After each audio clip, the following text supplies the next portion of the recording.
Assalomu alaykum hurmatli bobo dehqonlar. Mana shunday yozda issiq kunlarda qiynalmayapsizlarmi? Sog' omonmisizlar?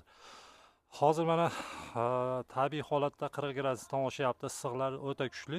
Lekin mana shunday issiq havolarda ham mana ko'rib turibsiz, tepasiga setka yopilgan issiqxonalarda mana pomidorlar pishib yotibdi. Bu yerda Alfa Agro firmasini o'sha Vulkan degan sortini ekkanmiz. Bu sortimiz bir qo'pol qilib gapirganda dangasa haligi dangasa desak ham juda xunuk bo'lib ketadi-yu, ish ko'p odamni urug'i hisoblanadi. Chunki bunga o'g'it ortiqcha bermasangiz ham, ortiqcha mehr bermasangiz ham katta-katta yirik mevalar qiladigan pomidorimiz. Endi bu pomidorlarni bu yerga kim ekkan degan savolga javob. Eslaringda bo'lsa, o'tgan yili tonna pomidori haqida ma'lumotlar berganmiz. O'sha 80 sotik 1 gektar yerga tonna pomidorni ekib juda chiroyli hosil olgan ukamiz Davronbek ekkanlar. Qarang, dehqonchilikda baraka bor, dehqonchilikda pul bor. Faqat kallani ishlatib astoydil mehnat qilgan odamda. Davronbek ukamiz ham shunaqa dehqonlardan biri. Chunki ochiq yerlarga dehqonchilikda qilib yurdi mana bir 2 yil davomida. Bu yil erta bahor uyga keldi. Adashmasam shu 1 gektardan ortiqroq yerga bodring ekdi. Giza navini berganmiz. 1,5 gektar atrofida yerga mana shu vulkan navimizni ekkan. Lekin bu hech qanday salafansiz, hech qanday isitish tizimisiz, ancha bir kunlar isigan paytda ekilgan. Endi buni qachon ekilgan, nima qilgan bularni Davronbekni o'zidan so'rab olamiz. Hozir Davronbekni chaqiramiz va o'zidan so'rab hamma narsani bilib olamiz. Davronbek hormaganda uka, charchamasdan ishlar bilan mana bu yil dehqonchiliklarni ko'paytirib yubordingiz, xabarim bor. Gektar bodringlar, gektar pomidorlar bo'yapti. Endi Davronbek ozgina bu mana shu hozir turgan teplitsalarimiz haqida ozgina ma'lumot bersangiz. Bu Rishton tomonida joylashgan. Masalan, hozir kirib kelishda ancha chuqurga tushdik. Demak, yerdan bir 4-5 metr pastlarda joylashgan. Atrofimiz vujudi shog'ol ekan, mana chekkalar ko'rinib turibdi. Bu yerlarga o'sha unumdor turpoqlardan tashalgan menimcha, tashalib, chiroyli qilib yer qilingan. Teplitsamizni holatlari o'ta baquvvat qurilgan ekan. Mana latoylari ham o'sha bir 150 mi, 200 metr bormi, 300 mi deylarmi turbadan qilingan. Lekin siz bu teplitsalarga umuman salafan yopmasdan setkani o'zida pomidorlar ekkansiz. Setkani o'zida tashlaganmiz. Endi Davronbek qarang, bu pomidorlarimiz aniq bilaman kech. Adashmasam mart oyidan ham keyin ekkan bo'lsangiz kerak a? Yo mart oxirlaridami? Bu yerga yo'q, martni oxirida ekkanmiz. O'shanaqada mart oxirlari bo'lishi kerak-da taxminim bo'yicha. Mart oxirida ekkansa bu vulkan navli sortimizni. Endi bu vulkanni o'sha sizga berishimda ham aytgandim, jicha ortiqcha qaralmasangiz ham bo'laveradigan pomidor deb.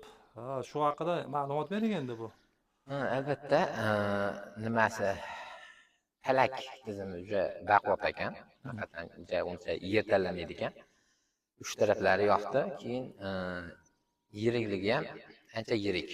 Yirikligi ham yaxshi. Nima desam bo'ladi? Qattiqligi ham chiroyli. Zo'r. Faqat shu boshida shu yirik solgani uchun dechak bozor suymaydigan boshini, keyingilar juda chiroyli ketaverar ekan. Faqat boshidagi mevalar juda kattaroq bo'ldi.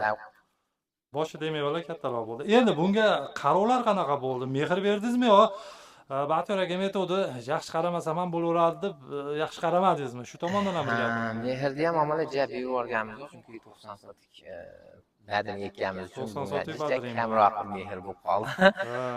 Asosiy mehr, asosiy talab bodring narxi ham yaxshi bo'ldi, bodringga qaratilgan. Albatta. Hozirgi kunda sotyapsizmi bularni? Hozirgi kunda sotilyapti. Bozorda narx-navolar 2-2,5 ming hozir o'rtacha.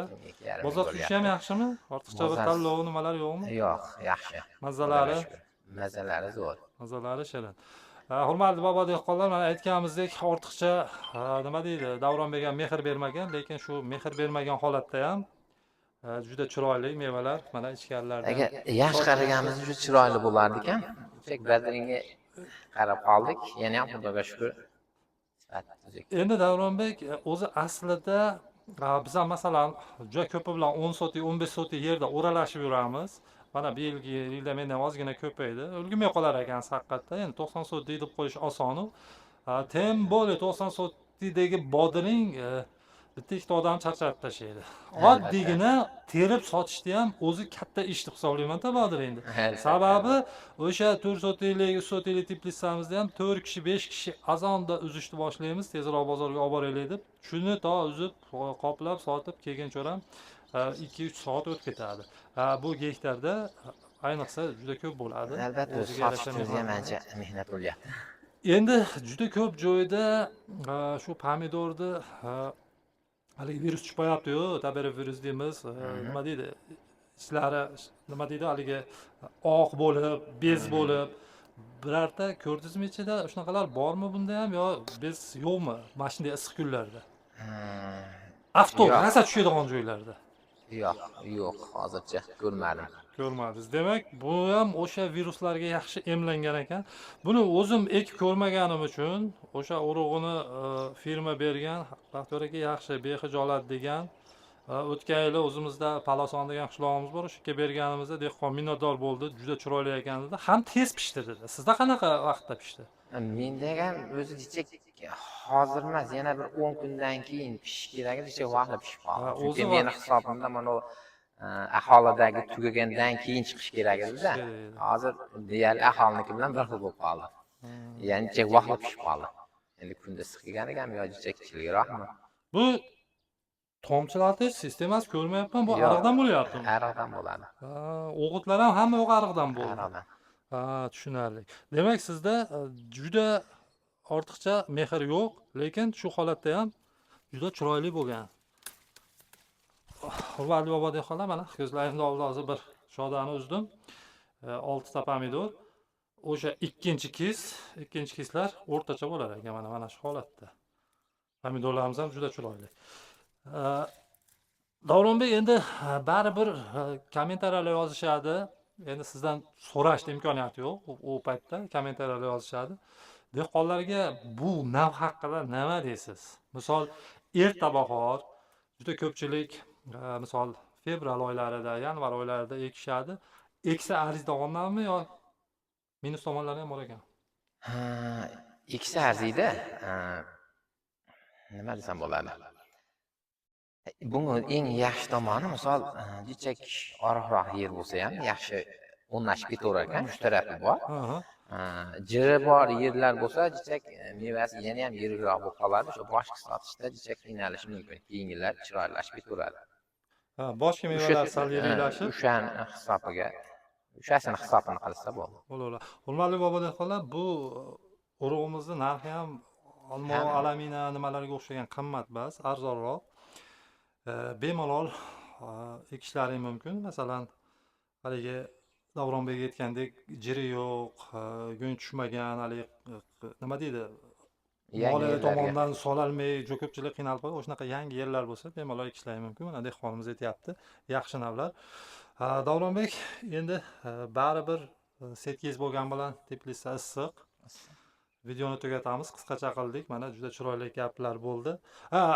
Nimani oxirida aytib o'tmoqchiman, bu 90 sotlik bodringimiz, Giza navli bodring ekkansiz. Gizani ham o'ta mashhur, mana hozir juda ko'pchilik ekib baraka topdi. Sizda qanday bo'ldi? Bizda ham yaxshi, Xudoga shukr. Normalni nima desam bo'ladi? O'zimizga nisbatan chechaklar va yer oriqligi uchun ozgina sentnerni kam berdi, lekin sifatlari yaxshi. Hozir kunda ham uzyapsizmi? Hozir kunda ham uzyapmiz. Giza navimizni palagi baquvvatligini sezdingizmi? Palaki baquvvat ekan haqiqatan. Mana kirishda hozir ko'rdim, bu qurib yotgan bodringlarni, masalan, u siznikimi u ham yo?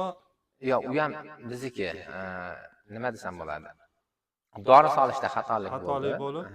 Misol ariqdan dori solganimiz uchun kuydirib ko'pini o'ldirib yubordi. O'shanaqa. O'sha zarari ko'p deganlarni o'sha yangilayapmiz. Buni berigilar mana nima bo'lsa bir video qilsak bo'ladi. Bo'laveradi, qo'yib ketaveramiz kadrga. Xudo xolasa qo'yib ketaveramiz. Hozir ham mana chiroyli turibdi palagi. Mayli Davronbek, bo'lmasa bundan ba'di ishingizga Allohdan baraka tilaymiz. Sog' bo'ling, salomat bo'ling. Xo'p.